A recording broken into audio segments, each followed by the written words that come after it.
Le CEFEJ. Je suis à l'état civil Abdoul Samad Kaboré. Je suis le premier adjoint au coordonnateur général du CEFEJ, chargé à la formation et à l'encadrement. Aujourd'hui, nous allons aborder avec vous une des conditions de validité du contrat, qui est la capacité juridique.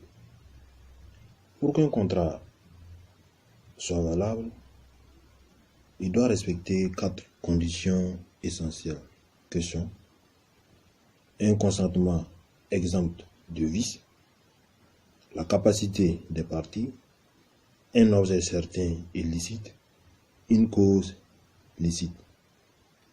Mais qu'est-ce que c'est que la capacité juridique? La capacité juridique se définit comme la faculté pour une personne physique ou morale à être titulaire de droits et à les exercer. La capacité juridique se décompose en 2, que sont la capacité de jouissance et la capacité d'exercice. Relativement à la capacité de jouissance, elle est l'aptitude des personnes physiques ou morales à être titulaires de droits subjectifs. Par exemple, détenir le droit de propriété sur une maison, avoir le droit à l'éducation, le droit à la vie, etc. Les personnes physiques jouissent d'une capacité de jouissance générale. Alors, je le répète, les personnes physiques jouissent d'une capacité de jouissance générale. Cependant, elles peuvent, dans certaines circonstances, être frappées d'une incapacité de jouissance spéciale. Par exemple, un médecin n'a pas la capacité juridique pour recevoir de la part de son patient des libéralités. Un étranger est privé du droit de voter. Deuxième exemple. Troisième exemple, un mineur non émancipé ne peut pas tester, c'est-à-dire qu'il ne peut pas faire un testament. Ainsi, la capacité de jouissance des personnes physiques ne peut pas être totale, mais seulement relative à certains droits. Sinon, elle aboutirait à la privation de la personnalité juridique, ce qui n'est pas possible depuis l'abolition de l'esclavage.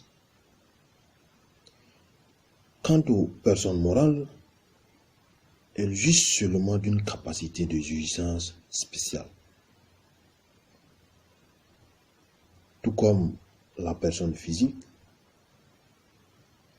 la personne morale a la capacité juridique qui lui permet d'être titulaire de droits et de les mettre en œuvre. Mais, à la différence de la personne physique, qui peut acquérir des droits et les exercer dans tous les domaines reconnus par le droit, la personne morale ne peut le faire que dans le cadre de son objet. Par exemple, une société dont l'objet est l'exploitation d'un restaurant ne peut pas faire un commerce de matériel de sport. C'est ce qu'on appelle le principe de spécialité des personnes morales. S'agissant de la capacité d'exercice, elle est l'aptitude pour une personne physique ou morale à exercer les droits dont elle est titulaire au titre de sa capacité de jouissance. La capacité d'exercice des personnes physiques nous permet de faire la distinction, c'est-à-dire nous permet de faire une summa divisio entre les personnes capables et les personnes incapables. Les personnes capables sont celles qui jouissent d'une capacité d'exercice général. Par exemple, nous avons les personnes majeures capables, nous avons également aussi les mineurs émancipés. Quant aux personnes incapables, elles se divisent en deux catégories. Nous avons d'une part les personnes frappées d'une incapacité d'exercice général et d'autre part les personnes frappées d'une incapacité d'exercice spécial. Relativement aux personnes frappées d'une incapacité d'exercice général, elles sont au nombre de deux. Il s'agit du mineur non émancipé et le majeur sous tutelle. Ces personnes n'ont pas la capacité d'exercer les droits dont ils sont titulaires. Il leur faut être représentés. Donc, je le répète, il leur faut être représentés. Par exemple, un enfant de 12 ans peut être propriétaire d'un terrain qu'il a acquis par héritage. Mais il ne peut pas le vendre lui-même. Pour la vente du terrain, il doit être représenté par son représentant légal, qui peut être son père, sa mère ou son tuteur. S'agissant des personnes frappées d'une incapacité d'exercice spécial, ce sont les personnes qui font l'objet soit d'une sauvegarde de justice, soit d'une curatelle. Le majeur en curatelle peut accomplir seul les actes conservatoires, les actes d'administration, comme la perception de ses revenus. Mais pour l'accomplissement de certains actes de disposition,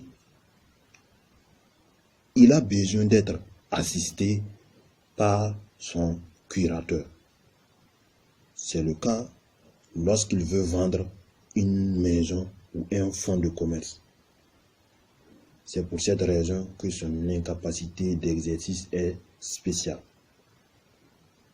Quant aux personnes morales, elles ont la capacité d'exercice, mais celle-ci est mise en œuvre par l'intermédiaire des organes qui dirigent la personne morale.